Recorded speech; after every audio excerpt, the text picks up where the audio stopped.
This is one of those times, because it is a revolution, where you better know clearly whether that light is the light at the end of the tunnel or an oncoming train.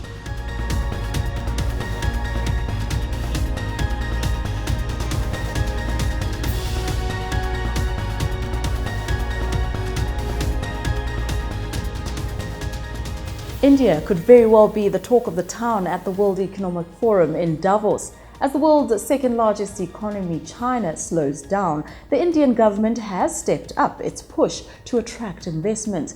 Their Make in India initiative is just one example of how they are encouraging multinational companies to shift their manufacturing bases to the country. So while large economies like Russia and Brazil are expected to slow, hit by a fall in commodity prices, the World Bank expects India to remain the fastest growing large economy in 2016. By comparison, South Africa is expected to see its economy grow relatively slowly at only 1.4%. I'm joined now by Jonathan Schissel, Head of Equities at Ashburton Investments. Now, Jonathan, what has Indian Prime Minister Narendra Modi done to attract investors to India?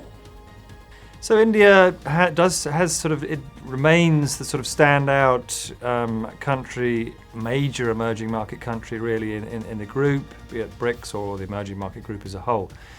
Really the benefits for, why that is the case is obviously India benefits from a falling commodity prices, falling oil prices, because it's a big importer of those materials. So that's certainly helped India's economy, as those prices have dropped.